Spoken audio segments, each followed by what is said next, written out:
Narebye impande zose nditegereza, iburasirazuba n'iburengerazuba, amajyepfo ndetse n'amajyaruguru. Ku isi yose hari ibibazo nta n'umwe utaremerewe.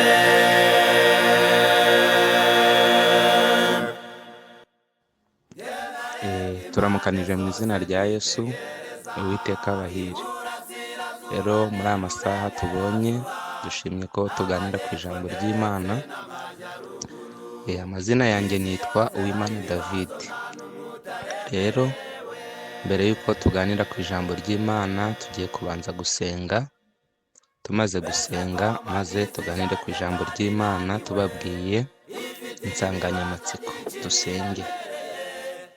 Turagushimye, turaguhimbaje Muremyi w'ijuru n'isi.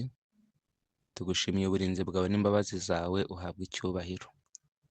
Tugushimiye uko waturinze mu bihe bitandukanye, ukaba ukomeje kuturinda. None turakwinginze kugira ngo ubwo tugiye kwiga n'ijambo ryawe, utwezeho gukiranirwa kwacu kose, maze imbere y'amazina yacu handikwe imbabazi, dushime izina ryawe. Tugiye kwigana ijambo ryawe n'abo waremye, uze uridusobanurire, tubere umuyobozi, tubere umwigisha. Umwuka wawe wera waryandikishije aze aritwumvishe, kandi ridukizanye n'abazaryumva bose. Tubigusabiye ubuntu mu izina rya Yesu, amen. Nk'uko twari tumaze kubivuga rero, tugiye kwiga ijambo ry'Imana, kuko niryo muyobozi, niryo shingiro ryo kwizera, niryo shingiro ryo kuzabona ubwami bw'Imana. Niyo mpamvu tugiye kwigana ijambo ry'Imana rivuze ngo ubukirisito ni intambara. Impamvu y'iyi nsanganyamatsiko ni uko abantu benshi batekereza ko kuba umukirisitu umuntu aba arokotse intambara zo mu isi, kuba umukirisitu umuntu aba ageze ahandi hantu adashobora guhura n'ibibazo. Ariko nanone ubukirisito tugiye kwigana ijambo ritwereka ko ari intambara, nk'uko mu buzima busanzwe umuntu adashobora kubaho adafite ibyo ahanganye nabyo ngo abe ashoboye kubaho. Ni nako no mu byo kwizera umuntu adashobora kubaho adendeje, ari mu mudendezo gusa, ahubwo byanze bikunze agomba kugira intambara asakirana nazo kugira ngo arengere ubukirisitu. Kimwe nuko no mu buzima busanzwe umuntu agira intambara asakirana nazo kugira ngo arengere ubuzima bwe bwa buri munsi. Rero niyo mpamvu y'iki kiganiro cyangwa y'iki cyigisho. Insanganyamatsiko yacu niyo ngiyo, iravuze ngo ubukirisito ni intambara. Ngaho reka dusome mu gitabo cya Matayo, ibice ni 10, umurongo wa 16. Twumve amagambo Yesu nyir'umurimo we ubwe yahavuze, maze ibyo bidutere kumva impamvu y'uru rugendo n'uburyo dukwiriye kurugenda. Matayo ibice ni 10, umurongo wa 16. Hari ijambo rivuze ngo, dore mbatumye nk'intama hagati y'amasega, nuko mugire ubwenge nk'inzoka, kandi muzabe nk'inuma mutagira amahugu. Aha Yesu yari yamaze gutuma intumwa ze, amaze kuziha umurimo, ariko azibwira n'uburyo muri uwo murimo zizaba zimerewe, cyangwa uburyo imiterere y'uwo murimo imeze. Arababwira ngo mbatumye mumeze nk'intama ariko hagati y'amasega. Bisobanuye ngo bagombaga kuba ari abantu baciye bugufi, ari abantu boroheje, ariko nanone bakorera hagati y'abantu babaguye nabi. Abo kubagwa nabi bigatuma bo bagomba kwitwararika bakamera nk'intama, ntibasakuze, ntibirwanirire, ahubwo bakareka sebuja wabatumye akaba ari we ukorera muri bo. Ariko ngo bakaba bameze ngo nk'amasega hagati, nk'intama hagati y'amasega. Ariko nimwumva umurongo wa 17, haranditse ngo, ariko mwirinde abantu, kuko bazabagambanira mu nkiko, kandi bazabakubitira mu masinagogi. Bazabashyira abatware n'abami babampora, muzaba abo guhamya imbere yabo n'imbere y'abapagani. Ariko nibabagambanira, ntimuzahagarike umutima w'uko muzavuga cyangwa ibyo muzavuga, kuko muzabibwirwa muri uwo mwanya, kuko atari mwe muzaba muvuga, ahubwo ari umwuka wa So uzabavugisha. Aha hari amagambo akomeye cyane. Yesu arababwiye ngo ariko nubwo mubatumye mumeze nk'intama hagati y'amasega, mwirinde abantu kuko bazabagambanira. Noneho bisobanuye ngo burya ntabwo ari intama n'amasega bizaba bihanganye, ahubwo ni abantu bazaba bahanganye n'abantu bagenzi babo, bamwe barengera ibyo kwizera abandi babitesha agaciro. Niko uyu murongo uvuze, kuko aba bazagambanirwa, bashyirwe abami, bashyirwe abatware babahora Yesu. Bisobanuye ngo igihe abantu bari gukorera Yesu, hariho abandi badakorera Yesu cyangwa bitirirwa ko bakorera Yesu batarahindutse, bazajya babagambanira, bitume babashyira abatware, ariko nanone ngo bizagerekwaho ko bazakubitirwa no mu masinagogi. Ubwo bisobanuye ngo intambara z'ibyo kwizera hari ubwo zirenga n'umuntu ku giti cye, hari ubwo zirenga n'abantu babiri cyangwa batatu, ahubwo bikimuka ku buryo umuntu agambanirwa n'abo basengana, yangwa n'abo basengana, bikagera ubwo bamugambanira bakamuca mu isinagogi, atayivamo bakamukubitiramo.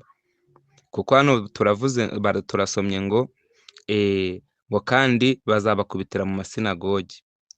Baravuze ngo ariko nibabagambanira ntimuzahagarike umutima w'uko muzavuga cyangwa ibyo muzavuga, kuko muzabibwirwa muri uwo mwanya. Ubwo bisobanuye ngo rwa rugamba rw'ibyo kwizera, rwa rugamba rw'ubukirisitu, harimo kugambanirwa, harimo gukubitwa, harimo kwirukanwa. Nimusoma muri Yohana ho ibice 16, aha turaza kuhagaruka.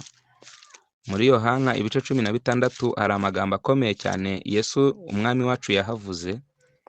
Umurongo ni uwa mbere, haranditse ngo icyo mbabwiriye ibyo ni ukugira ngo hatagira ikibagusha. Bazabaca mu masinagogi, kandi igihe kigiye kuza uzabica wese azibwira ko akoreye Imana umurimo. Kandi ibyo bazabikorera batyo kuko batamenye Data, nanjye ntibamenye. Ariko ibyo mbibabwiriye kugira ngo igihe cyabyo nikigera muzibuke ko ari njye wabibabwiye. Aya ni amagambo avuzwe na Yesu, agaragaje ko igihe kigiye kuzaza cyangwa igihe gitegerejwe, ngo hazabaho abantu ngo bagaca abandi mu masinagogi. Ubwo bamara kuguca mu isinagogi, ntibemere gusengana nawe, ntibemere kuririmbana nawe, ntibemere ko mukorana imirimo y'Imana. Haravuze ngo kandi igihe kigiye kuza uzabica wese azibwira ko akoreye Imana umurimo. Bisobanuye ngo ntabwo bizasorezwa mu gucibwa mu masinagogi gusa, ahubwo baciwe mu masinagogi bizagera n'ubwo bicwa, ariko bishwe na ba bandi babaciye. Noneho hano baravuze ngo kandi ibyo bazabikorera batyo kuko batamenye Data, nanjye ntibamenye. Ubwo muri iki gihe cyacu murumva ni abantu bafite adresse mu rusengero, ni abantu bafite adresse mu isinagogi, niho babarizwa.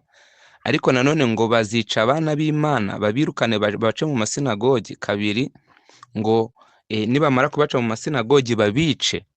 Ariko Yesu aravuze ngo abazakora batyo bizaba bigaragaje ko batamenye Yesu ariko ntibamenye n'Imana. Ariko nimwumve ikintu gitangaje muri uyu murongo, Yesu ntibamuzi, Imana ntibayizi, ariko bakorera mu rusengero. Rero murukumva ko abantu bakwiriye kumenya ko ubukirisitu ari intambara nk'izindi. Niba umuntu ahagurukiye kurengera ubukirisitu, namenye ko ashoje intambara ye hagati ye na Satani, hagati y'ukuri n'ikinyoma, hagati y'abarengera ukuri n'abarengera ikinyoma. Ubwo ni uguhora ibyo bintu bihanganye. Hano rero baravuze ngo kandi ibyo ku murongo wa 4 ndi gusoma Yohana ubutumwa bwiza ibice 16 ngeze ku murongo wa 4, haranditse ngo ariko ibyo mbibabwiriye kugira ngo igihe cyabyo nikigera muzibuke ko ari njye wabibabwiye. Noneho Yesu aravuze ngo ibyo bizaba nta kabuza, ariko ari kubwira abo atumye, ngo ari kubwira abasigiye umurimo ngo ibyo nibigiba igihe cyabyo kikagera muzibuke ko ari njye wabibabwiye. Hano rero handi twa turi gusoma muri Matayo ibice 15 10 umurongo wa 16, ngeze ku murongo wo hepfo wa 21, haranditse ngo umuvandimwe azagambanira mwene se ngo yicwe, na se w'umwana azamugambanira, n'abana bazagomera ababyeyi ngo babicishe. Muzangwa n'abantu bose babahora izina ryanjye, ariko uwihangana akageza imperuka niwe uzakizwa. Ngaho nimwumve iri jambo rikomeye. umuvandimwe azagambanira mwene se ngo yicwe. Ibi kugira ngo mubyumve neza muzabisoma muri Matayo ibice 23, aho Yesu yagaragazaga ko nta bukuru buri mu itorero, nta cyubahiro, nta munyacyubahiro, ahubwo ngo ushaka kuba mukuru aba umugaragu w'abandi. Muzabisoma muri Matayo ibice 23 umurongo reka nsome wa 11 kugira ngo nihute. Hari iri jambo rivuze ngo ahubwo uruta abandi muri mwe ajya aba umugaragu wanyu, uzishyira hejuru azacishwa bugufi, naho uzicisha bugufi azashyirwa hejuru. Ubwo aba Yesu yarahaye umurimo akabagira abavandimwe. Biri ku murongo, reka ndebe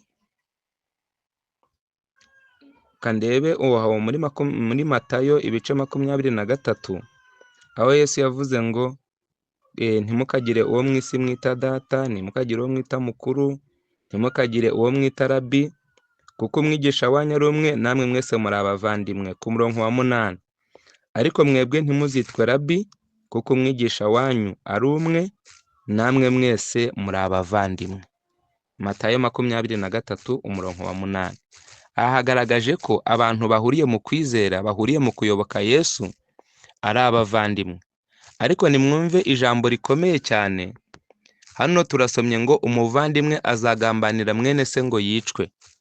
Bisobanuye ngo ni ubugambanyi buzaba buriho, ariko buri gukorwa n'abavuga ko ari abakozi b'Imana. Ni ubugambanyi buzaba buriho, ariko buri gukorwa n'abavuga ko bayobotse Imana. Yesu rero aravuze ngo umuvandimwe azagambanira mwene se ngo yicwe, n'abavukana ku mubiri bazagambanirana bangane, bagize ibyo bapfa byo mu miryango, ariko usange umwe ari kugambanirwa n'undi bari bafitanye isano ya bugufi, usanga ari kugambanirwa n'undi batari bagombye kugira icyo bapfa. Aha rero turabwiwe ngo na se w'umwana azamugambanira, n'abana bazagomera ababyeyi ngo babicishe. Urwo ni rwo rugamba mu buzima bwa buri munsi. Intambara duhura nazo zishingiye kuri ubu buzima bwa buri munsi. Kabiri, ariko no mu byo kwizera ntago ziba zisigaye. Haranditse rero ngo muzangwa 22 ngo muzangwa n'abantu bose babahora izina ryanjye, ariko wihangana akageza imperuka niwe uzakizwa. Ubwo impamvu ubukristo bwerekana ko kububamo ari intambara, ni uko igihe ububayemo uhagaze neza uko Imana ishaka, iruhande haba hari abandi babikora uko Imana itategetse. Abo rero nta kindi bakoretse kuguhagurukira kukurwanya. Kabiri, ariko ngo hakiyongeraho ngo n'urwango, umuntu yangwa n'abantu bose, ariko atari uko yibye, atari uko yakoze ikosa, atari uko yarwanya, atari uko yatukanye, ahubwo ari uko ngo bamuhoye izina rya Yesu. Rero turasoma mu gitabo cyitwa Uwifuzwa ibihe byose. Igitabo cyitwa Uwifuzwa ibihe byose basobanura aya magambo, urupapuro rwa 295. Turi kwigana ijambo rivuze ngo ubukirisito ni intambara. Kandi murabona ko na Yesu ajya gutuma ntago yabishize mu marenga, ahubwo yarabigaragaje. Amaze kubigaragaza noneho bituma abo yaratumye ahaye inshingano ababwira ati mbatumye mumeze nk'intama hagati y'amasega aryana, nuko mugira ubwenge nk'inzoka ariko ntimukagire amahugu, ahubwo mumere nk'inuma zitagira amahugu. Ubwo ibyo bigaragaje ko Yesu yakomeje abaha umuburo ati muzangwa n'abantu bose babahora izina ryanjye, ariko wihangana akageza imperuka niwe uzakizwa. Rero ibyo abantu bakwiriye kubisobanukirwa cyane bakabimenya. Ntihagire uwumva ko mu gihe ari gukorera Imana hawe umudendezo w'ibihe bidashira, yumve ko ari ahantu hazaba atuje atekanye gusa. Oya, ahubwo harimo urwango, harimo kwangwa, harimo kugambanirwa, harimo kwicwa, harimo gukubitirwa mu masinagogi kuko twabisomye haraguru. Ngaho reka dusome cya gitabo cyitwa Uwifuzwa ibihe byose, urupapuro rwa 295. Haranditse ngo abakozi ba Kirisito ntibakwiriye kumvira ibyifuzo by'umutima wa kamere, ahubwo bakwiriye guhora bashyikirana n'Imana, kugira ngo niba bahemukiwe kamere ye kubyuka ngo ivundereze amagambo atagira umumaro, kuko adashobora kuba nk'ikime gihembura ibyatsi byarabye. ijambo nshaka muri aya magambo cyane ni rivuze ngo kugira ngo niba bahemukiwe, bisobanuye ngo igihe cyose dukorera Imana tuzahemukirwa, igihe cyose dukorera Imana bizabyutsa urwango rw'abatakunda ukuri, igihe cyose dukorera Imana bizabyutsa ishyari, igihe cyose ukorera Imana jya umenya ngo uri ku rugamba uhanganye n'ikibi kandi wowe ushaka gukora icyiza. Haranditse ngo ibyo ni byo Satani abateza, uko guhemukirwa ngo biri mu bintu Satani ateza abakozi ba Kristo. Imikorere imeze ityo ni iye. Iyo mikorere yo guhemukirwa ni iya Satani, niwe uyishyira mu bantu, umuntu agahemukira undi. Ariko hepfo baravuze ngo ikiyoka kiba cyarakaye, umwuka wa Satani niwo ubyutsa uburakari, niwo ubyutswa n'uburakari no kwivovota. Abakozi b'Imana n'abayihagarariye bakoresha ishusho y'ijuru gusa, bakoresha ishusho y'ijuru gusa iriho ipica y'Imana n'inyandiko yayo. Imbaraga za Kristo nizo bakwiriye kuneshesha ikibi. Noneho murikumva ko gukorera Imana ntabwo uba ubonye urukingo rw'uko ibibi bidashobora kukugeraho, oya, ahubwo ngo imbaraga za Kristo cyangwa imbaraga za Yesu nizo abakozi be bakwiriye kuneshesha ikibi. Rega namwe nimwibuke uko yageragejwe, umwanzi amujyana amwereka ubutunzi bwose bwo mu isi, aramubwira ngo nupfukama gusa ukandame. Ariko izo mbaraga Kristo yaneshesheje n'uyu munsi nizo abagaragu be bakwiriye kuneshesha, ikibi kikaza ariko bagasanga bafite ibyiza bishobora kubarinda cya kibi. Noneho hano baravuze ngo imbaraga zabo ni icyubahiro cya Kristo. Abakozi ba Kristo imbaraga zabo ni icyubahiro cya Kristo. Ariko namwe mutekereze, mujye musubiza amaso inyuma murebe ubuzima bwa Yesu ukuntu bwari bumeze ari gukora umurimo wo kuducungura hano mu isi. Bwari ubuzima butarimo kwinezeza, bwari ubuzima yigeze abwira umwe mu ntumwa ze, aramubwira ngo ingunzu zigira imyobo, inyoni zigira ibyari, ariko umwana w'umuntu ntageraho kurambika umusaya. Bisobanuye ngo nta buzima na buke bwo kwinezeza yabayemo. Ngaho rero hano baravuze ngo imbaraga z'abakozi ba Kristo ni icyubahiro cya Kristo. Amaso yabo bakwiriye kuyahanga ku mico myiza y'umwigisha wabo, kuko aribwo bazashobora guhagararira ubutumwa bwiza bafite kugwa neza. Noneho kugira ngo dushobore guhagararira ubutumwa bwiza dufite kugwa neza, ngo uko nanone amaso yacu tugomba kuyahanga Kristo. Umutima ukomeza gukunda nubwo haba ari mu bitutsi uzashobora kugaragaza ukuri urushe amagambo akomeye y'uburyozo. Noneho murukumva muri kwa gukorera Imana harimo ngo hasabwa kubamo umuntu ufite umutima ukomeza gukunda, ariko ngo nubwo yaba ari mu bitutsi. Mbese ubwo muri make muzajya musoma, ndaza kubisoma mu gitabo cy'ibyakozwe n'intumwa, igihe intumwa zarenganywaga zivugwaho amagambo akomeye y'ibitutsi, baravuze ngo ibyiza ni ukumvira Imana kuruta kumvira abantu. None natwe hano turasomye ngo umutima ukomeza gukunda nubwo haba ari mu bitutsi uzashobora kugaragaza ukuri urusha amagambo y'uburyozo. Mbese ubwo murebe namwe Yesu yahagije abantu 5,000, nuko baravuga ngo uyu ni umwami w'abadayimoni. Murebe namwe abantu 5,000 yahumuye, yazuye abapfuye, muzabisoma muri Yohana 8 igihe yazuraga Lazaro. Ubwo rero ntabwo izo mbaraga za Kristo yakoreshaga icyo gihe abagaragu be muri iki gihe cyacu bakwiriye kuzirengagiza ngo bakore ibyiza biteze kubishimirwa, ahubwo bakwiriye gukora ibyiza biteze ko bashobora no kubigayirwa nk'uko umwigisha wabo yabigayiwe kandi yakoze ibyiza. Ngaho mwumve hepfo, iyo abantu bagiye impaka n'abanzi barwanya ukuri, ntabwo baba bahanganye n'abantu gusa, ahubwo baba bahanganye na Satani n'abamarayika be. Iri jambo rirakomeye cyane. Bivuze ngo muri kwa kurengera ibyo wizera, muri kwa kuba urufatiro rwawe, intambara y'ibyo kwizera uyishingiye kukunesha kwa Kristo, hano baravuze ko ntabwo uzawuhanganye n'imbaraga uzaba muri kujya impaka gusa, ahubwo ngo uzawuhanganye na Satani n'abamarayika be. Bisobanuye ngo igihe ubu bukirisitu umuntu amaze kubwinjiramo, ajya amenya ngo igihe cyose habonetse umuntu ubugisha impaka, umuntu ushaka kubunyuza mu nzira Imana itabugeneye, umuntu ushaka kubamo umukuru, umuntu uba ushakamo icyubahiro, umuntu ushaka gukorerwa n'abandi, ajya amenya ngo igihe ahanganye n'umuntu ufite imico nk'iyo, ntabwo ahanganye n'uwo muntu gusa, ahubwo ahanganye na Satani n'abamarayika be. Impamvu ni uko Satani niwe se w'ibibi byose, ni nawe udutera gukora nabi. Noneho rero igihe duhanganye n'abakora nabi mu byo kwizera, ntabwo tuba duhanganye n'abo bantu gusa, ahubwo tuba duhanganye na Satani nanone n'abamarayika akoresha. Noneho hano haravuze ngo nuko rero ubwo nibwo abantu baba bakwiriye kwibuka amagambo y'Umukiza ngo nimugende, dore mbatumye nk'abana b'intama hagati y'amasega, dore mbatumye nk'abana b'intama hagati y'amasega.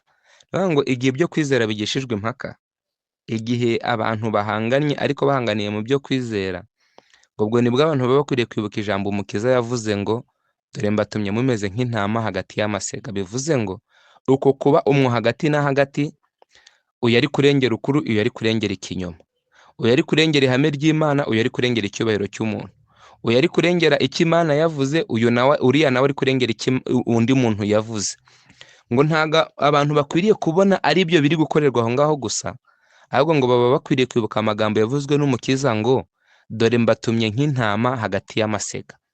Noneho rero abantu bakabizirikana cyane, bitewe n'uko igihe dukorera Imana byanze bikunze izi nzitizi tugomba guhura nazo. Mu gitabo cy'Ibyakozwe n'Intumwa umwuka w'ubuhanuzi, ndashaka kongera kuhasoma irindi jambo. Turi kwigana ijambo rivuze ngo ubukirisito ni intambara, kandi yahishuwe n'Umukiza wacu Yesu, ntaho dukwiriye kuyikwepera cyangwa kuyihisha. Urupapuro rwa 15 igitabo cyitwa Ibyakozwe n'Intumwa, haranditse ngo igihe umurimo wa Kristo ku isi wari hafi kurangira, maze akabona ko mu gihe gito agiye gusiga abigishwa be bagakomeza gukora umurimo batari hamwe nawe, yashatse ukuntu yabakomeza nuko yabategurira kuzifata mu gihe cyari kigiye gukurikiraho. Ntiyigeze ababeshya ngo abahe ibyiringiro bidafite ishingiro. Yababwiye ibyagombaga kubaho nk'usoma igitabo kibumbuye. Yari azi ko ari hafi gutandukana nabo, abasize nk'intama hagati y'amasega. Ngaho nimwumve, igihe Kristo yavuganaga n'abigishwa bagiye kubasigira umurimo, yari azi akaga bazahura nako, ariko nawe ngo yirinda kubabeshya cyangwa kubashyeshyenga, ahubwo ngo yabahaye ishusho y'igihe kizakurikiraho ubwo bazaba bari gukora umurimo. Noneho abereka uburyo uwo murimo bazawukora n'impagarara bazaba bari kunyuramo. Nimwumve hepfo rero ngo abasiga, ngo azi ko abasize nk'intama hagati y'amasega. Yari azi ko bazatotezwa, yari azi ko bazirukanwa mu nsengero ndetse bakajugunywa mu nzu z'imbohe. Mwumve iki kintu Yesu yari azi. Yabateguriraga gukora umurimo uteguriza abantu ubwami bw'Imana, ariko nanone yari azi ko nubwo bazaba bari gukora uwo murimo, ngo yari azi ko bazatotezwa, ariko batotezwa bahorwa rya jambo ry'Imana bigisha. Yari azi ko bazirukanwa mu nsengero. Aya magambo arakomeye cyane. Ndetse bakajugunywa mu nzu z'imbohe. Mu nzu z'imbohe ntabwo bavuze inzu y'imbohe imwe, ahubwo ni ukuvuga ngo bagombaga umwe akaba ari mu nzu y'imbohe y'ibunaka, undi ari mu y'ibunaka, ariko bose bazizira izina rya Yesu. Aho nshaka ngo mwumve cyane ni uko ngo bagombaga kujya banirukanwa mu nsengero. Twabisomye muri Yohana 16 ngo igihe kizaza ngo bazabaca mu masinagogi, ngo kandi igihe kizaza ngo uzabica wese azibwira ko akoreye Imana umurimo, ngo ariko bazabikorera batyo ko batamenye ntibamenye na Data. Noneho aya magambo muyumve, kuba ibi byari byarahanuwe ko abantu bazatotezwa, Yesu agasiga abibwiye abigishwa be, agasiga babwiye ko no mu nsengero bazirukanwa. Uyu munsi wa none abantu bakwiriye kumenya ngo mbese ubu buhanuzi bwarasohoye, ese ntibwari bwasohora, ese turacyabitegereje, ese byarabaye, ese tubirimo. Nimukomeza kugenzura neza muzasanga n'abantu bafite imyizerere ya kidivantiste bavuga ko bafite umucyo wuzuye, umuntu umwe ahangara guhagarara imbere y'abandi akavuga ngo mwebwe ndabaciye, mwebwe ntituzongera gusengana namwe, mwe ntituzongera kuririmbana namwe, mwebwe ntituzongera guterana namwe. Icyakora wo ni umwuka ugaragaye ko Yesu yari yaravuze ko n'ubundi igihe kizaza abantu batamenye Imana ngo bamenye amahame yayo, abantu batamenye Yesu ngo bamenye icyo yigishije, bazajya bafata bamwe bashaka cyangwa banze babace mu masinagogi, babace mu nsengero, babace mu materaniro y'abera, ariko uko kwari ugusohora k'ubuhanuzi. Rero kabiri ngo ntibigarukiraho gusa, ahubwo ngo bakajugunywa no mu magereza. Buriya iri jambo muryumve cyane, ubukristo ni intambara ikomeye. Iyo icyiza gihari n'ikibi kikaba gikorwa, n'icyiza gikorwa, abantu bajye bitega ngo uzarusha undi imbaraga ni umunyakibi. Muzasoma umuntu wa mbere wapfuye ku isi, Abeli, igihe yicwaga na mukuru we Kayini, ngo nta kindi yari amuhoye uretse ko yari yatambye igitambo cye kiremerwa, icya Kayini nticyemerwa. Ibyo bituma Kayini afata ubuhiri yica murumuna we. No mu byo kwizera muri iki gihe cyacu, igihe umwe yakoze ibyo kwizera akabyinjiramo nabi, undi akabyinjiramo neza, aho hari intambara ikomeye cyane, bitewe n'uko uwo wakoze nabi azifuza gushimwa nk'uwakoze ibyiza. Nadashimwa bizaba ngombwa ko yikiza wa wundi wakoze neza kugira ngo ari we usigara agaragara. Nizo ntambara mujya mubona mu byo kwizera. Burya nuko buri muntu aba ashaka kugaragara ko ari mwiza, akumva yahigika runaka akicara, akumva intebe runaka yicayeho niwe wari ukwiye kuyicaraho, akumva icyigisho runaka yigishije niwe wari ukwiye kucyigisha. Ariko bene data bakundwa, reka mbabwire ngo ibyo ngibyo nta kindi bibyara urwangano, bibyara ko bamwe baca abandi mu masinagogi, bibyara noneho ko bazanabica. Twabisomye muri Yohana ibice 16, bibyara ko ngo uretse n'ibyo ngibyo ngo bazabashyirisha no mu nzu y'imbohe cyangwa babashyire mu nzu y'imbohe. Ariko ubwo ni ubuhanuzi Yesu yari yarerekanye, ariko bwira abigishwa bati dore mbatumye nk'intama hagati y'amasega, nuko mugira ubwenge nk'inzoka ariko mutagira amahugu nk'inuma. Bivuze ngo ibi ngibi nibyo byagombaga kubasohoreraho abo bari basigaranye umurimo. Kandi nimusoma igitabo cy'Abefeso ibice 2 umurongo wa 20, hari ijambo rivuze ngo kuko mwubatswe ku rufatiro rw'intumwa n'abahanuzi, ariko Kristo Yesu niwe buye rikomeza imfuruka. Bisobanuye ngo igihe cyose dukora umurimo w'Imana tugomba kujya dufatira icyitegererezo kuri abo bawubanjije. Intumwa zawubanjije zite? Ese zawukoze ziri mu mudendezo? Ese zawukoze zitekanye? Ese nta nkomyi bahuraga nazo? Niba barahuye n'inkomyi tukamenya ngo natwe byanze bikunze, kuko turi gukora mu cyimbo mu mwanya bakozemo, natwe tukamenya ngo izo nkomyi tuzahura nazo. Niba nta nkomyi bahuye nazo, natwe tukagira umutekano. Ariko dukurikije aya magambo turi gusoma, nta mutekano bari bafite, kuko urukumva niba baragombaga gutotezwa, bakirukanwa mu nsengero, ndetse bakajugunywa mu nzu y'imbohe. Muri Yohana 16 batubwire ngo bazanicwa. Murukumva ko umutekano wabo wari muke, ariko nta kindi babahoraga, yari uko gusa bubashye izina rya Kristo ari ryo babwiriza. Hepfo baravuze muri iki gitabo ngo ndi gusoma igitabo cy'ibyakozwe n'intumwa, icyigisho ni icya 2, kivuze ngo gutotezwa kw'abigishwa 12. Ndi gusoma urupapuro rwa 15. Haranditse ngo yarazi ko bamwe bazicwa bahorwa guhamya ko ari we Mesiya. Noneho babandi Yesu yarasigiye umurimo, ngo yarazi ko bamwe bazanicwa, ariko ngo nta kindi babahoye ko bahamije ngo Yesu ni Mesiya. Kandi ikintu cyose kirebana n'ibi yarakibabwiye. Impamvu Yesu yabibabwiye twasomye muri Yohana ngo ni ukugira ngo hatagira ikibagusha, ngo kabiri bazibuke ko ari we wabibabwiye, be guhura n'intambara ngo batekereze ko umwigisha wabo yabatereranye, be guhura n'intambara ngo batekereze ko ijuru ritakibibuka. Oya, ahubwo ijambo ry'Imana riravuze ngo ibyo byose ni Yesu wabibabwiye kugira ngo bitazabagusha. Mu kubabwira ko hazaza habo, yaraberuriye kugira ngo mu bigeragezo byari imbere yabo bazibuke amagambo ye, maze bashikame mu kumwizera nk'umucunguzi. Impamvu yabibabwiye ngo kwari kugira ngo bashikame ku magambo yababwiye.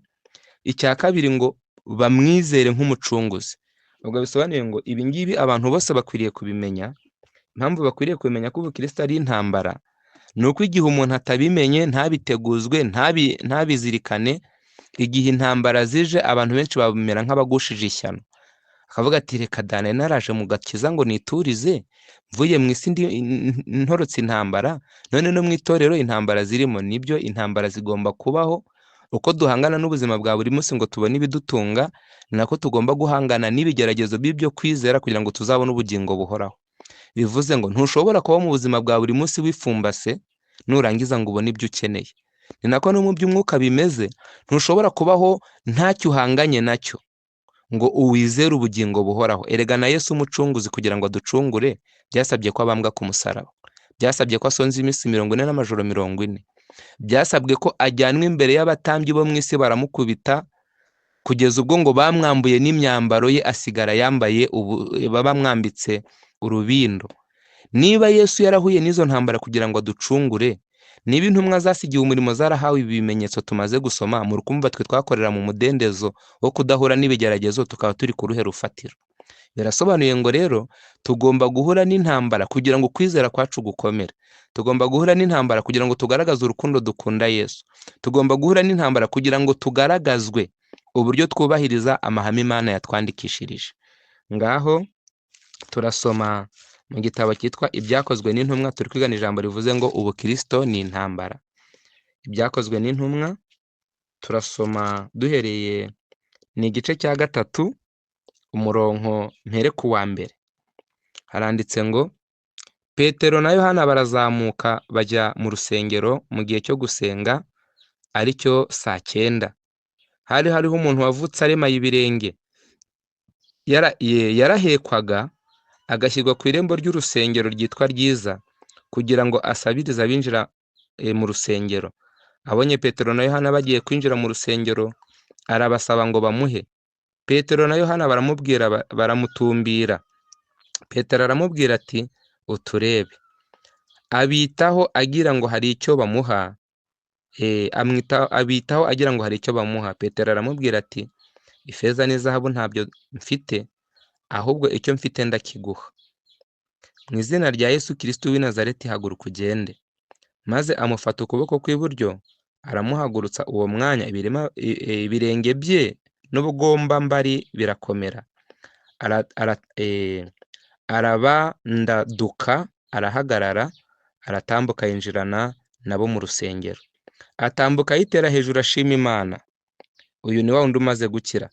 Abantu bose babona agenda ashima Imana, baramumenya ko ari we wajyaga yicara ku irembo ry'urusengero ryitwa Ryiza asabiriza ngo bamuhe. Barumirwa cyane baratangara. Barumirwa cyane batangazwa n'ibimubayeho. Agifashe Petero ukuboko, murongo wa 11, agifashe Petero na Yohana, abantu bose birukankira kuri bo, bateranira ku ibaraza ryitwa irya Salomo bumiwe cyane. Petero abibonye abaza abo bantu ati yemwe bagabo ba Isirayeli, niki gitumye mutangarira ibi? Mudutumbirira iki nkaho ari imbaraga zacu cyangwa kubaha Imana kwacu biduhaye kumugendesha? Imana ya Aburahamu na Isaka na Yakobo, ariyo Mana y'abasogokuruza, yashimishije umugaragu wayo Yesu uwo yatumye, mukamwihakanira uwo mwatanze mukamwihakanira imbere ya Pilato, amaze guca urubanza rwo kumuhemura, rwo kumurekura, ariko mwihakana uwera kandi umukiranutsi, musaba ko bababohorera umwicanyi. Nuko wa mukuru w'ubugingo muramwica, ariko Imana iramuzura. Natwe turi abagabo bo guhamya ibyo. Uyu mureba, mwumve Petero ubuhamya agiye kubaha ku murongo wa 16. Uyu mureba kandi muzi, kuko yizeye izina ry'uwo niryo rimuhaye imbaraga, kandi kwizera ahawe n'uwo niko kumukirije rwose imbere yanyu. Ubwo Petero amaze gutanga ubuhamya ko atari ukijije, we na Yohana atari bo bakijije cya kirema, ariko ko ari imbaraga ya Yesu imukijije. Ariko nimwumve ikintu gitangaje ku murongo wa mbere w'igice cya 4. Igice cya 4 umurongo wa mbere. aho mu byakozwe n'intumwa bakivugana n'abantu, ni ukuvuga ngo Petero na Yohana bagitanga bwa buhamya, bakivugana n'abantu, abatambyi bazana aho bari n'umutware w'urusengero n'abasadukayo bababajwe cyane nuko bigisha abantu bababwira yuko kuzuka kw'abapfuye kwabonetse kuri Yesu. Barabafata maze kuko bwari bugorobye babashyira mu nzu y'imbohe kugeza mu gitondo. Ariko benshi mu bumvise iryo jambo ry'Imana barizera, umubare w'abagabo uragwira uba nk'ibihumbi 5. Reka mbe ngarukiye aha ngaha kugira ngo tujyane.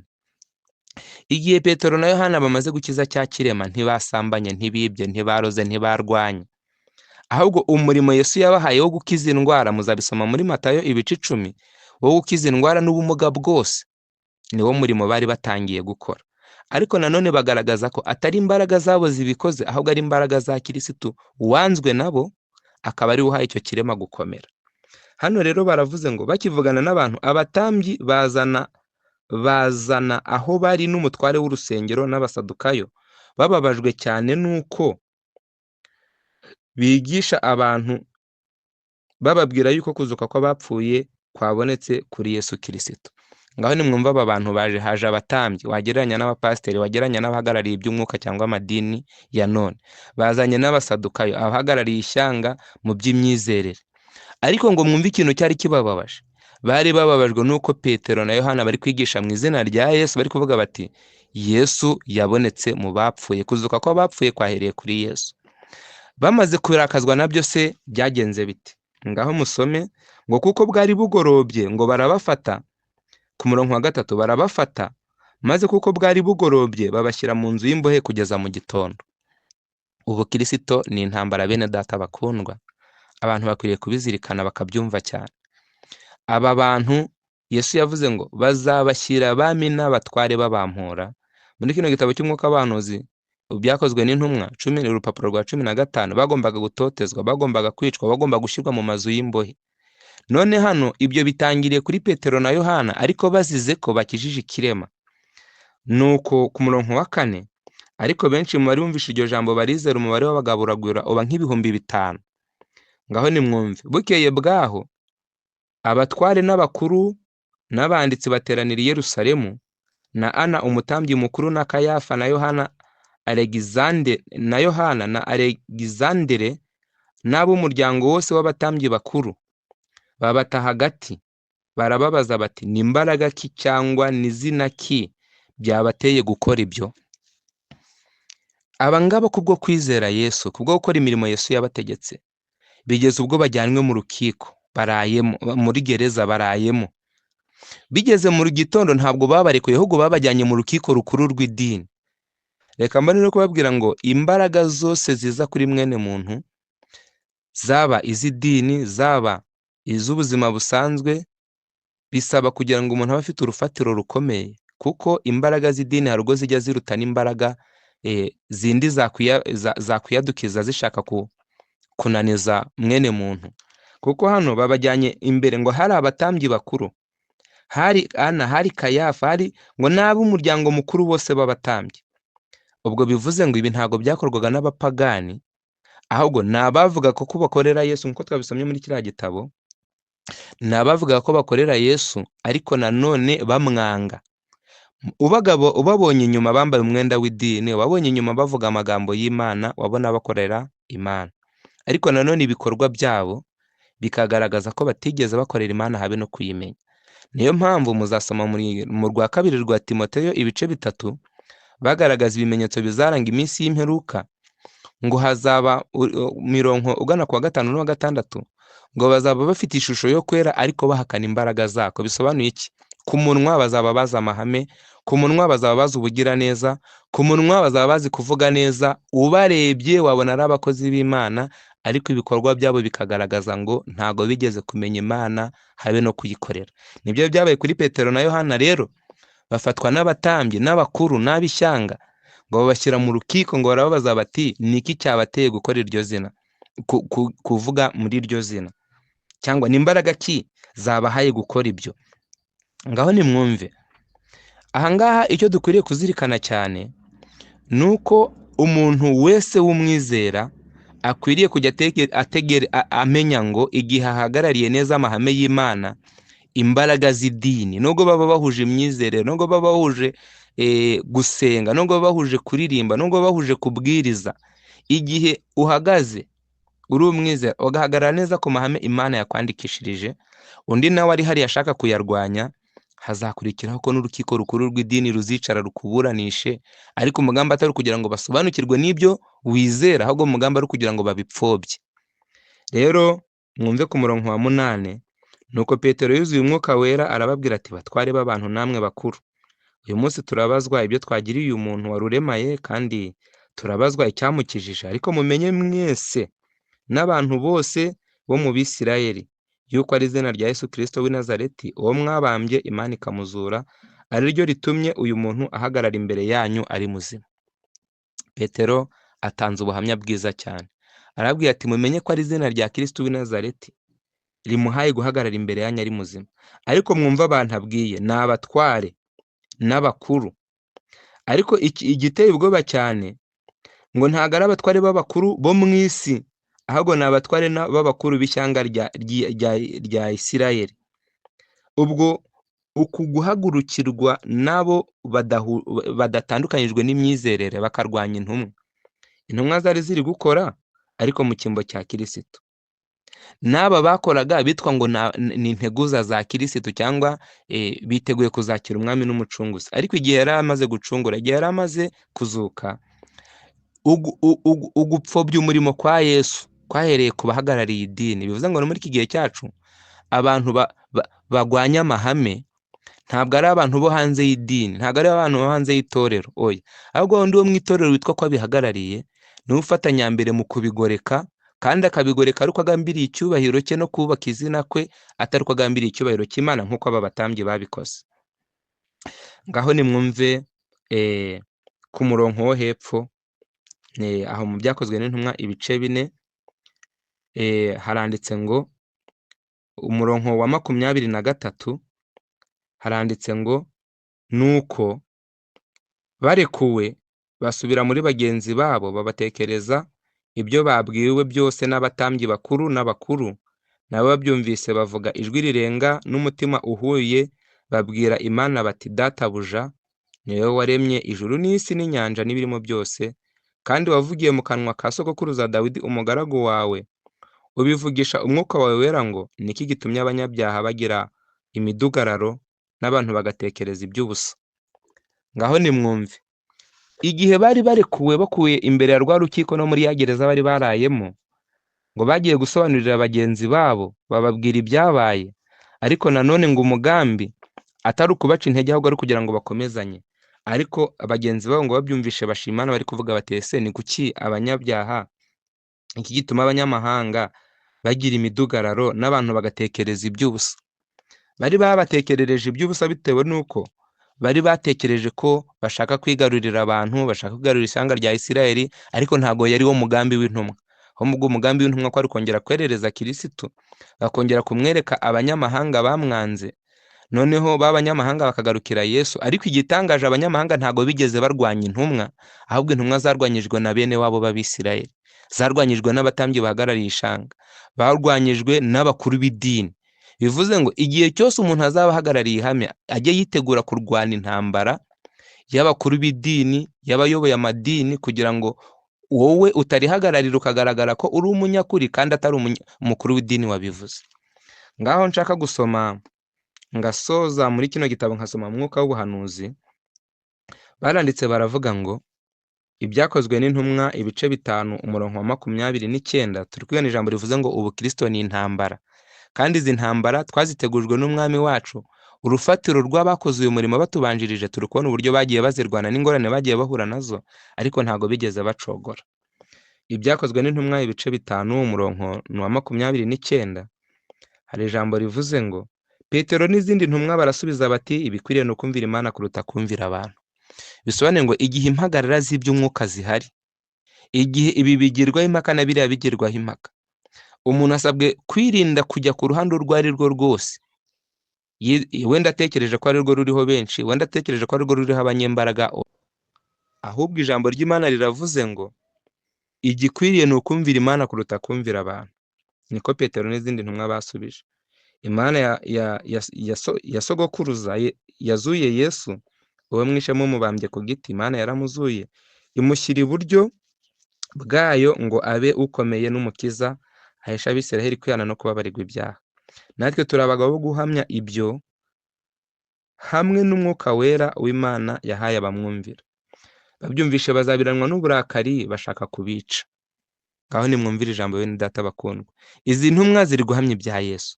Izi ntumwa ziri guhamya gucungurwa, ziri guhamya kuzuka k'umucunguzi, ziri guhamya uburyo yagambaniwe.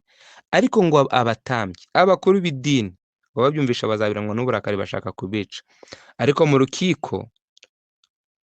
mu rukiko umufarisayo witwaga Gamaliyeli, wari umwigisha amategeko wubahwa n'abantu bose, arahaguruka ategeka ko baheza intumwa akanya gato, maze arababwira ati, yemwe bagabo b'Abisirayeli, nimwitonde mumenye icyo mugirira aba bantu.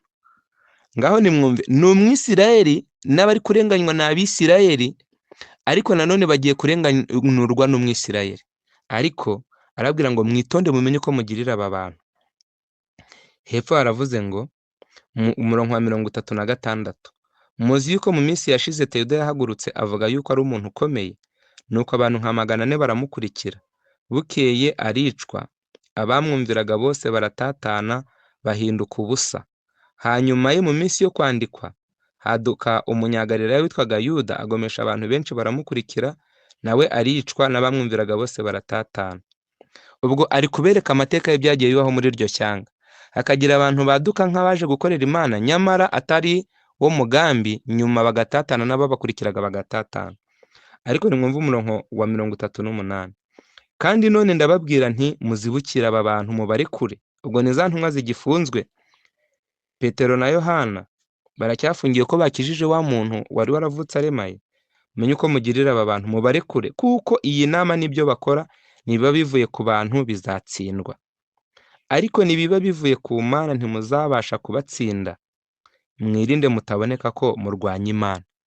Uyu Gamaliyeli abagiriye inama nziza cyane. Arabwiye ngo mwirinde mumenye uko mugirira aba bantu. Nibe byo bari gukora bivuye ku bantu bizatsindwa. Nibe byo bari gukora bivuye ku Mana, nanone ntimuzabasha kubatsinda. Bisobanuye ngo igihe umuntu akorera Imana akwiriye kwirinda kugira uruhande urwo ari rwo rwose abogamiraho bitewe n'iza mpamvu nari maze kuvuga, ahubwo akamenya ngo ndakorera Imana bitewe nuko nishingikirije ku byo yandikishije, ndakorera Imana bitewe nuko nzi neza amahame yayo, kugira ngo bitaba ari iby'abantu bigatsindwa kandi twagakukorera Imana nawe ukabukozwe n'isoni. Ariko nanone niba ari iby'Imana bikagira intsinzi, kabone nubwo wowe waba utabigizemo uruhare. Mwumve rero umurongo wa 40, baramwumvira. Wa Gamaliyeli wari ubwiye babatambye, wari ubwiye za ntyoza mu by'idini, ati murekure aba bantu, ibyo bari gukora nibavuye ku bantu bizatsindwa, nibiba bivuye ku Mana ntimuzabatsinda. Baramwumvira, nuko bahamagara intumwa barazikubita, bazibuza kwigisha mu izina rya Yesu, barazirekura. Nuko ziva imbere y'abanyarukiko zinejejwe nuko zemerewe gukorwa n'isoni, bazihora iryo zina. Nuko ntibasiba kwigisha no kuvuga ubutumwa bwiza bwa Yesu iminsi yose mu rusengero n'iwabo. Ngaho nimwumve ijambo nari nshaka cyane. Nubwo bari bamaze kugaragarizwa ko bari kurenganya abantu, ariko ngo banarabahamagaye babanza kubakubita.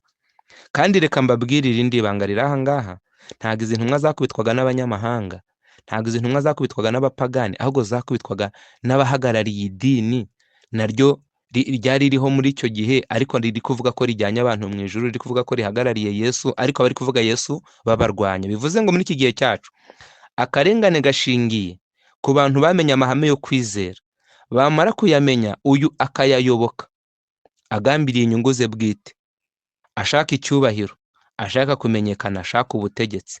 Uriya akayayoboka agambiriye kubaha Imana byonyine kugira ngo azagere mu ijuru. Uyu waje afite ibye agambiriye, azarwanya uyu nguyu ushaka kubaha Imana, bitewe nuko azaba ashaka icyubahiro cye adashaka icyubahiro cy'Imana. Nushaka icyubahiro cy'Imana rero bazamurwanya. Aba intumwa, abanyarukiko basobanuriwe n'uyu mugabo witwa Gamaliyeli ati aba bantu mubarekure mutagaragara ko murwanya Imana. Ariko ngo nubwo yari abagira inama bakayumvira, ngo babanje gukubita za ntumwa ziri kubwiriza muri iryo zina. bisobanuye ngo rero aha bisaba ubwitonzi cyane abantu bagasobanukirwa igihe abantu bazanye impagarara mu by'umwuka ntabwo ari uko amahame apfa baba bayayobewe, nta nubwo ari uko baba bafite umucyo mukeya ku byo bagenzi babo bari kuvuga, ariko kubera gushaka icyubahiro cy'idini, kubera gushaka kumenyekana, kubera gushaka kuba ari bo bakora byose bizatuma abantu baca abandi. Ni hasi hano baravuze ngo hazabaho no kubakubita, ariko ngo intumwa zo ngo ntabwo zababajwe n'icyo ngicyo, ngo ahubwo zanejejwe nuko zirenganyirijwe iryo zina. Ubukristo ni intambara rero, igihe urenganyirijwe ibyo kwizera we kujya wumva wabirengera, ahubwo jya uvuga ngo Imana ishimwe kuko aho databuja yanyuze bakamutuka, aho databuja Yesu yanyuze bakamurenganya, aho intumwa za mbere zanyuze zigatukwa, aho intumwa za mbere zanyuze zigakubitwa, Imana ishimwe ko nanjye bisohoye nkiriho nkaba ngeze ikirenge mu cy'abambanjirije.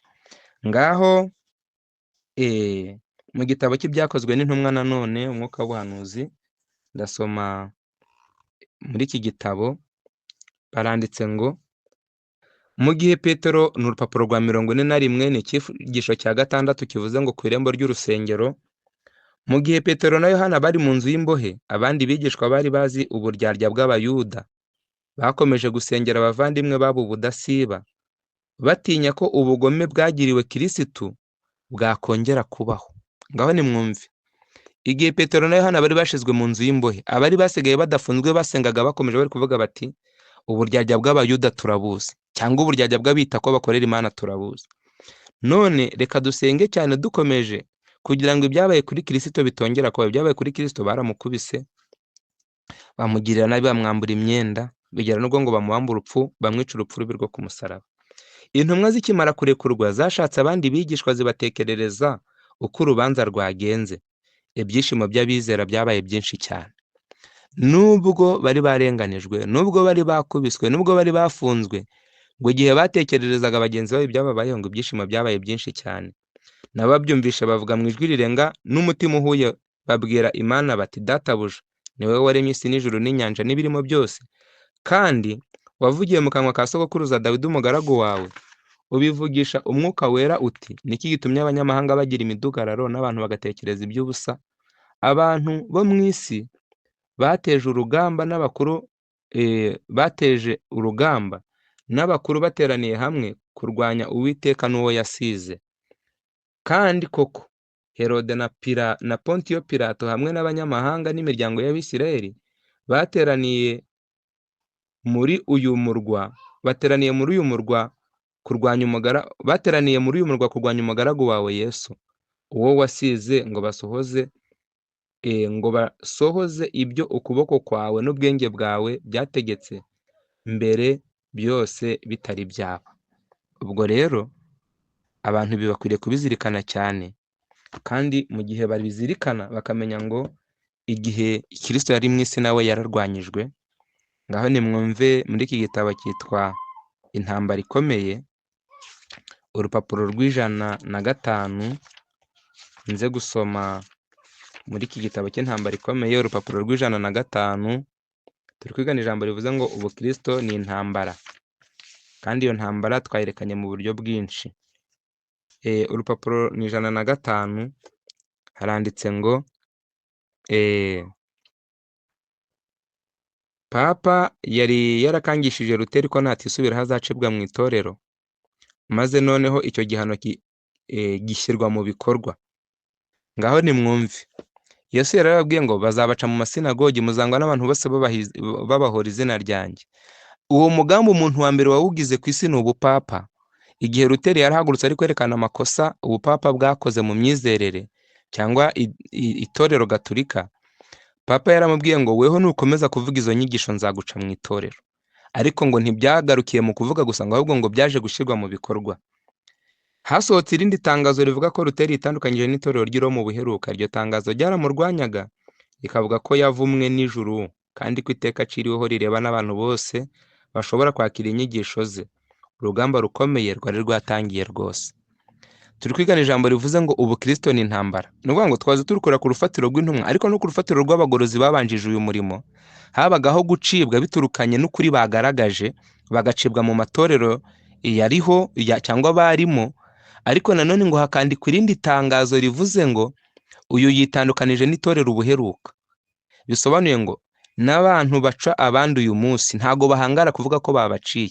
Abantu batandukanye bagaca ibice mu matorero uyu munsi ntago bahangara kuvuga ko baciye ibice mu matorero, ahubwo baragenda bakabeshya nk'uko ubupapa bwabeshye ngo bariya barananiranye, bariya bihaguye mu bandi, bariya bagiye kurema ibice byabo. Ariko wakurikirana neza umuzi w'amateka ugasanga ba bandi bari kwigaragaza nk'abera nibo baciye ibice muri ya matorero, nibo bazanye kutumvikana muri ya matorero nk'uko ubupapa bwabikoze. Butanga itangazo ngo Luteri yitandukanyije n'itorero ubuheruka kandi aribo bamuciye mu itorero Gatolika. Aho nshaka cyane rero, kurwanywa niwo mugabane w'abantu bose Imana igenda ikoresha kugira ngo bageze ukuri kwihariye kureba abo mu gihe cyabo. Ubwo bivuze ngo niba ufite ukuri kwihariye kureba abo mu gihe urimo ukaba ukwiriye kukubabwira, jya witegura no kurwanywa. Niyo mpamvu ubukristo ari intambara. Mu gihe cya Luteri hariho ukuri kw'ingenzi kugenewe ab'icyo gihe. Niyo ngo igihe Luteri yakoraga nk'umugorozi hariho ukuri kugenewe ab'icyo gihe. Ariko nimwumve, muri iki gihe naho hari ukuri kugenewe itorero.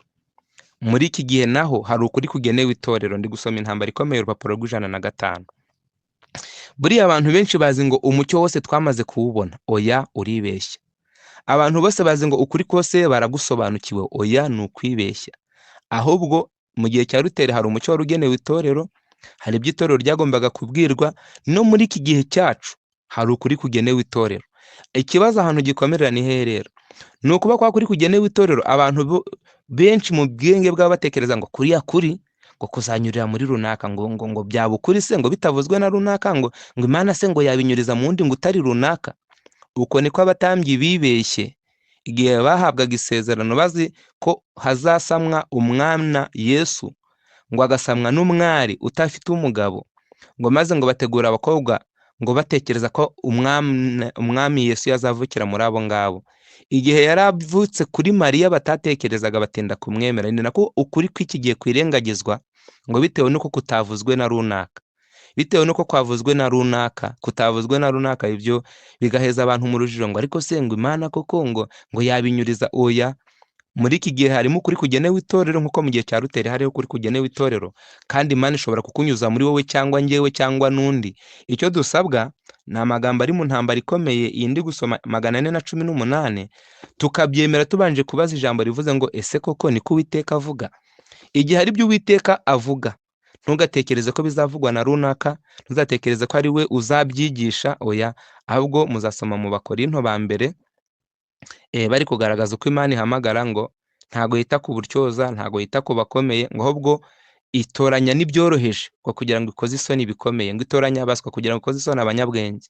Igihe ubona umuhanga mu by'idini hari umucyo wamwihishe cyangwa atari yamenya, cyangwa Imana itari yamumurikishiriza, hakagira usuzuguwe mu idini uwubona, ntukabirebere muri ya shusho yawo usuzuguritse, ahubwo uzabigenzuza ibyanditswe byera bigutere kumenya amahitamo yawe. Kuri uwo mucyo mushya haranditse ngo Imana yo ikora ibintu ikurikije ubushake bwayo. Imana yo ikora ibintu ikurikije ubushake bwayo. Yagiye inezezwa no gucisha bugufi abantu mu bintu bitandukanye, ndetse no kubaha inshingano zihariye zirebana n'igihe barimo n'imibereho bafite. Niba hariho umucyo bahawe, bazabona imbere yabo ukuri kurushaho gusobanuka. Nyamara muri iki gihe abantu benshi ntibacyifuza ukuri kuruta uko byari ku bayoboke ba Papa barwanyaga Luteri. Aya magambo arakomeye cyane. Muri iki gihe ngo abantu benshi ntibacyifuza ukuri ngo kuruta uko byari bimeze ku bayoboke ba Papa barwanyaga Luteri. Bisobanuye ngo Luteri yari afite ukuri kuzuye, ariko Papa arakwanga, abayoboke be barakwanga, bituma bahindukira barwanya uyu mugorozi Luteri. Ijambo ry'Imana riravuze ngo no muri iki gihe niko bimeze. Umuyobozi w'idini runaka abona umucyo w'ijambo ry'Imana akawanga. Abo bamuyobotse nabo akabashishikariza kuwanga. Abantu bakaba mu mwijima w'icuraburindi mu by'umwuka, kandi Imana yaratanze umucyo. Rero ibyo ni amateka bari kwisubiramo, bene data bakundwa. Reka ndebe aho nshaka gusoreza. Nyamara uko byabaye mu bihe bya kera, haracyariho wa mwuka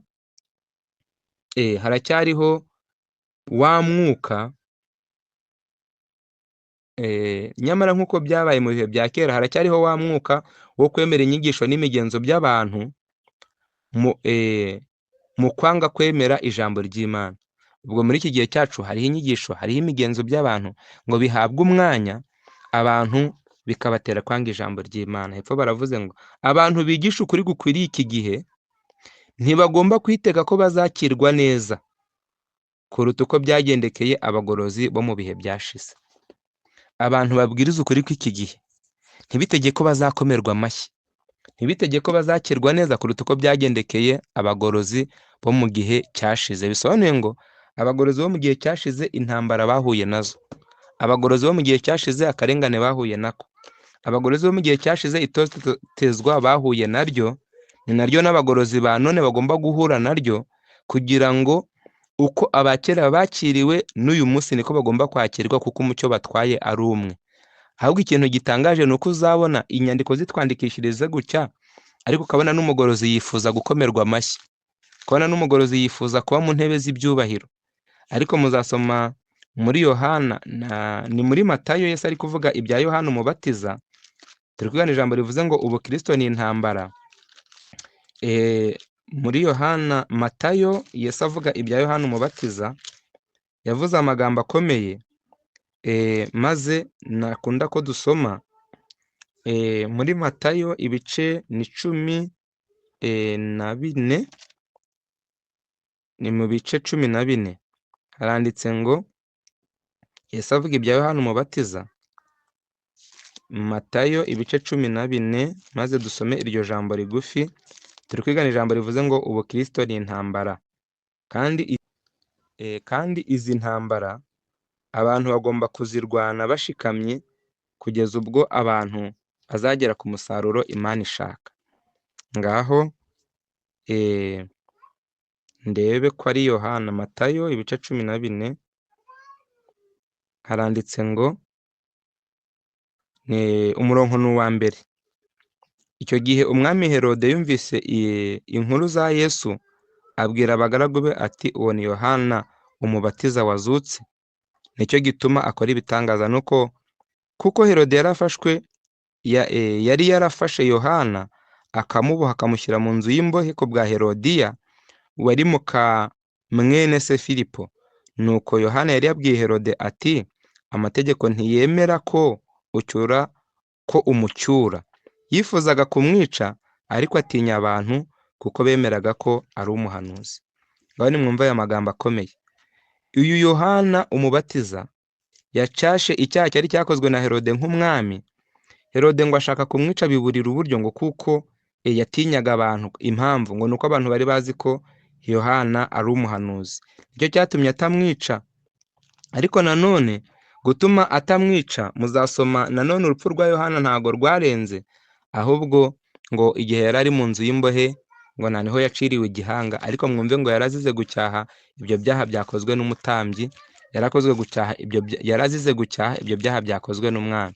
Bivuze ngo niba abambere baragiye bacyaha ibyaha bakabizira, natwe muri iki gihe cyacu abagaragaza ukuri ku ijambo ry'Imana bagomba kwitega ko batazakirwa neza nk'uko abagorozi ba mbere bakiriwe. Ngaho reka dusome isomo risoza muri iki gitabo cyitwa urwa kabiri rwa Timoteyo, ibice ni 3, umurongo ni wa 12. Haranditse ngo icyakora n'ubundi abashaka kujya bubaha Imana bose bari muri Kristo Yesu bazarenganywa, kandi abantu babi n'abiyita uko batari bazarushaho kuba babi, bayobywa. Ariko weho ugume mu byo wize ukabyizezwa kuko uzi uwabikwigishije, kandi uzi yuko uhereye mu buto bwawe wamenyaga ibyanditswe byera bibasha kukumenyesha ubwenge bwo kukuzanira agakiza gaheshwa no kwizera Kristo Yesu. Ijambo nshaka cyane ni rivuze ngo icyakora n'ubundi abashaka kujya bubaha Imana bose bari muri Kristo Yesu bazarenganywa, ariko ngo hazaba ngo kandi abantu babi n'abiyita uko batari bazarushaho kuba babi, bayobywa.